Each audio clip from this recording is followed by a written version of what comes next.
მთვარეზე დაშვება გააყალბეს და აპოლო 11 არასდროს ყოფილა.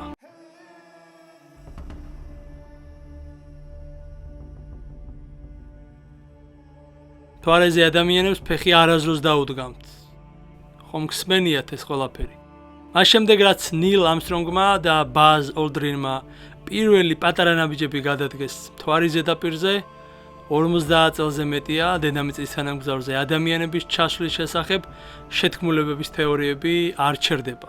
NASA-ს საეტაპო მიღწევა ჯერ კიდევ ეჭქვეშ დგას, მიუხედავად იმისა, რომ არსებობს უამრავი ინფორმაცია, რომელიც უარყოფს ამ შეთქმულებების თეორიებს. სიცრუის ტირაჟირება მაინც გრძელდება. რატომ? It's one small step for man, one giant leap for mankind. მე გიორგი ვარ და მითამაშია აბსოლუტურად ყველა ქართულ ინტელექტ შოუში. ჩვენ ამ ვიდეოში კი მთვარეზე დაშვებაზე ვისაუბრებ და 5 ყველაზე პოპულარულ შეთქმულების თეორიას შევერკინებით.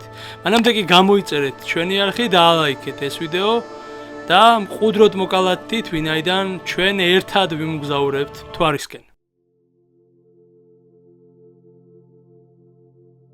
როგორც აღმოჩნდა, ჩაფლულები ვართ ინფორმაციის ოკეანეში. გრინვიჩში ლექციის დროს ეროვნული კოსმოსური ცენტრის აღმოჩენების დირექტორმა პროფესორმა ანუ ოჯამ ასე დაახასიათა შეთქმულებების თეორია მთვარეზე დაშვების შესახებ. ეს საინფორმაციო ოკეანე ყოველდღე უფრო და უფრო მღელვარე ხდება და ერთადერთი ხელსაწყო, რომელიც ამ მორებში ნავიგაციისთვის გვაქვს, არის კრიტიკული აზროვნების უნარი. მაშ როგორ შეუძლია მეცნიერებას ხელი შეუწყოს მთვარეზე დაშვების შეთქმულებების თეორიების გაქრობას? დავიწყოთ. შეთქმულების თეორია ნომერი 1. მთვარეზე დაშვების ფოტოებზე ჩრდილების არსებობა ამტკიცებს, რომ სურათები იყო გაყალბებული. შეხედეთ მოცემულ სურათს და სრულ პანორამას NASA-ს ვებსაიტზე. ყურადღებით დააკვირდით ასტრონავტ ნილ ამსტრონგისა და კოსმოსური ობიექტების ჩრდილებს და ახსენით, რატომ ჩანს ასე. ისინი არ არიან, როგორც ხედავთ, პარალელურად განლაგებული.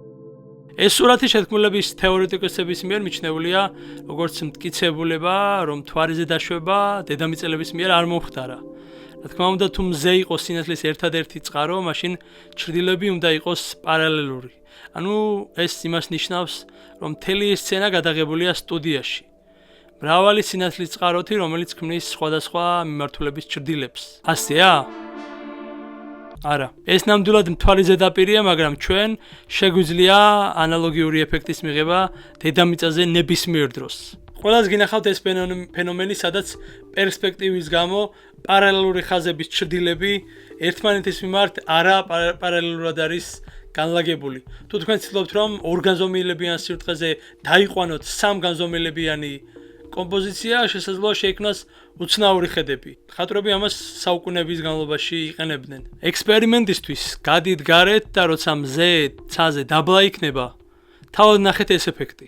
ისევე როგორც აპოლო 11-ის, ანუ აპოლონ 11-ის სურათები, თქვენს მიერ ნანახი ჩრდილებიც არ იქნება პარალელური.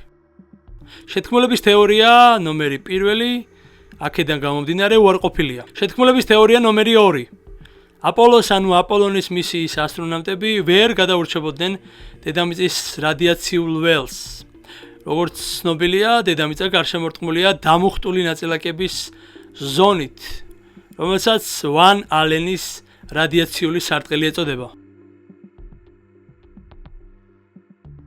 ეს არის დედამიწის გარშემო არსებული რეგიონები ჩვენს მაგნიტურ ველში, სადაც მზისგან წამოსული მაღალი ენერგიის მქონე ნაწილაკები იფილტრება. ეს ნიშნავს, რომ თუ თქვენ მიდიხართ ამ რეგიონში, არსებობს უკიდურესად მაღალი რადიაციული შეშფოთება. თუ ასეა, როგორი მოგზაურეს აპოლონის ასტრონავტებმა ვან ალენის რადიაციული სარტყლის გავლით და დედამიწის ორბიტიდან უნებლად როგორ გავიდნენ? რა თქმა უნდა, რადიაციის ეს რაოდენობა მათ ამის საშუალებას არ მისცემდა, ანუ მთვარეზე დაშვება არ მომხდარა. ასეა? არა, ასე არ არის. პროფესორ ოჯას ასეთი მაგალითი მოყავს. თუ თქვენ ნაკვერცხლებზე გადაგივლიათ მაშინ ამ რადიაციული სარტყლის გადალახვის საიდუმლოსაც ამოხსნით. ეს საიდუმლო კი დროის დაყოვნებაშია. ვან ალენის რადიაციული სარტყლის გავლის დრო აპოლონის მოგზაურობის დასაწყისში წარმოუდგენლად მოკლე იყო. შესაბამისად, ვან ალენის რადიაციული სარტყლის მეშვეობით მოგზაურობა თუ საკმარისად სწრაფად მიდიხართ, არავითარ პრობლემას არ წარმოადგენს. აშ შეთქმულების თეორია ნომერი 2 უარყოფილია. შეთქმულების თეორია ნომერი 3. რატომ არ ჩანს NASA-ს მთვარეზე დაშვების სურათებში ვარსკვლავები? ეს არის მთვარეზე დაშვების კიდევ ერთი ფოტო, რომელმაც შეთქმულების თეორეტიკოსების ყურადღება მიიპყრო. თუ სურათი მართლაც მთვარეზეა გადაღებული, რადგან მთვარეზე არ არის ატმოსფერო, რომელიც ამახინჯებს გამოსახულებას, არ არსებობს ღრუბლები, რომლებიც ხელს უშლიან ამ დიდებულ ხედს, ცა რატომ არ არის ვარსკვლავებით სავსე. შეთქმულების თეორეტიკოსები ამტკიცებენ, რომ ვარსკვლავების ნაკლებობა აპოლონის მისიის ფოტოებში ადასტურებს, რომ ეს მოვლენა იყო დადგმული და რეალურად მთვარეზე არც არავინ ყოფილა. რადგან NASA-ს არ შეეძლო გაეყალბებინა მთვარის ცის სრული საოცრება, ამიტომ მათ უბრალოდ არჩიეს საერთოდ არ შეეტანათ არც ერთი ვარსკვლავი. ასეა? არა, ასე არ არის. რადგან არსებობს ამ ფაქტის ამოხსნაც, როგორც ასტრონავტებს, ასევე მთვარის პეიზაჟს მკვეთრად ანათებდა მზე. ცა შეიძლება იყოს შავი ფერის, მაგრამ ეს იყო დღე მთვარეზე. შესაბამისად, მზის შუქმა გადაფარა ვარსკვლავები. და როცა იღებთ კაშკაშა განათების პირობებში ფოტოს, თქვენი კამერის ჩამკეტის სიჩქარე უნდა იყოს სწრაფი, ხოლო დიაფრაგმა წარმოუდგენლად მცირე. ამ სიტუაციაში კი მკრთალი ობიექტები, როგორიცაა ვარსკვლავები, უბრალოდ არ გამოჩნდება. შესაბამისად, შეთქმულების თეორია ნომერი 3 უარყოფილია. შეთქმულების თეორია ნომერი 4. აპოლო 11-ის აშშ-ს დროშა ფრიალებს ქარში, მაგრამ მთვარეზე ხომ ქარი არ არის. ამერიკის შეერთებული შტატების ეროვნული სიამაყის თვალსაზრისით, ერთ-ერთი დამაგვირგვინებელი მომენტი იყო ვარსკვლავებისა და ზოლების ხილვა მთვარის ზედაპირზე. ანუ ამერიკის დროშის აღმართვა დედამიწის თანამგზავრზე. ბაზ ოლდრინი, რომელიც მთვარეზე ამაყად მოფრიალე ამერიკის დროშას ესალმება, რჩება აპოლო 11-ის მისიის ერთ-ერთ საკულტო სურათად და კოსმოსურ ბოლაში საბჭოთა კავშირზე ამერიკის შეერთებული შტატების უპირატესობის მტკიცებულებად. მაგრამ თუ მთვარეზე ატმოსფერო არ არის და შესაბამისად არც ქარია, მაშინ რატომ ფრიალებს დროშა? ანუ ამერიკელები არ ყოფილან მთვარეზე. ასეა? არა, ასე არ არის. რადგან არსებობს ამ შეთქმულების თეორიის ამოხსნაც.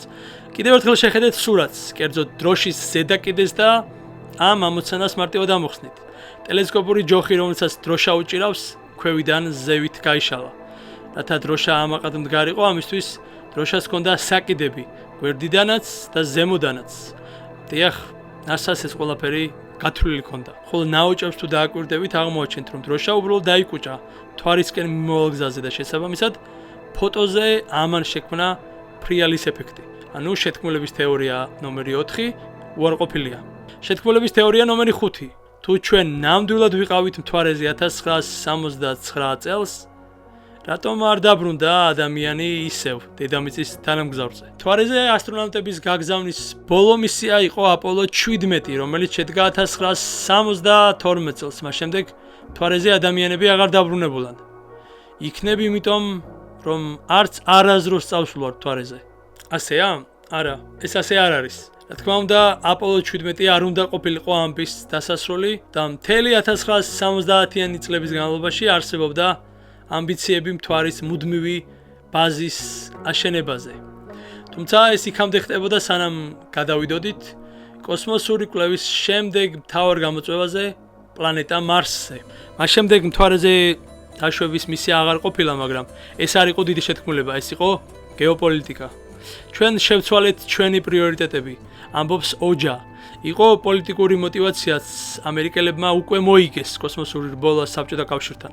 ამის სანაცვლოდ ყურადღება მიექცა კოსმოსური შატლის პროგრამას და ბოლოს საერთაშორისო კოსმოსურ სადგურს, რომელზეც 2000 წლის ნოემბრიდან მოყოლებული მუდმივად ცხოვრობენ ასტრონავტები. თუმცა ეს იმას არ ნიშნავს, რომ ადამიანები მომავალში მთვარეზე ვერ ან არ დაბრუნდებიან.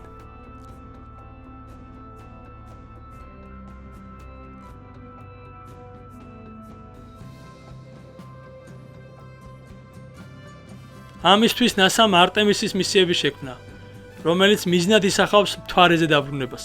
იქ პირველი ქალისა და ფერადკანიანი ადამიანის ჩაყვანას, მთვარის ზედაპირის შესწავლას და მარსზე ასტრონავტების გასაგზავნ მისიას. არტემისის 1 მისია უკვე დასრულებულია. 2022 წლის ბოლოს შესრულდა არტემისი 1-ის საცდელი ფრენა ეკიპაჟის გარეშე.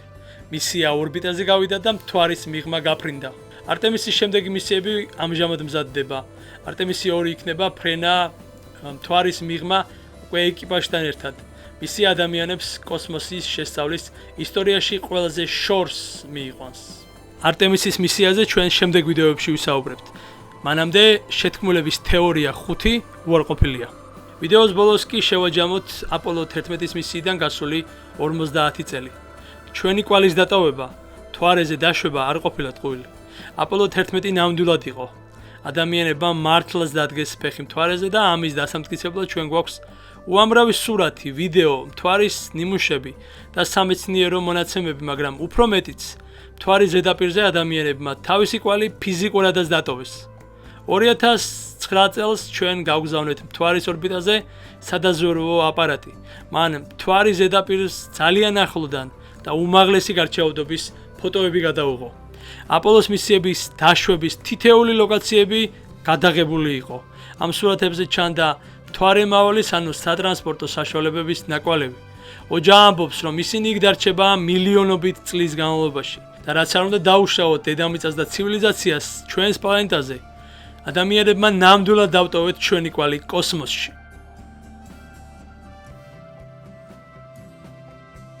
ჩვენ მომდენო ვიდეოებში სხვა გიჟურ ისტორიებში ვიმოგზაურებთ.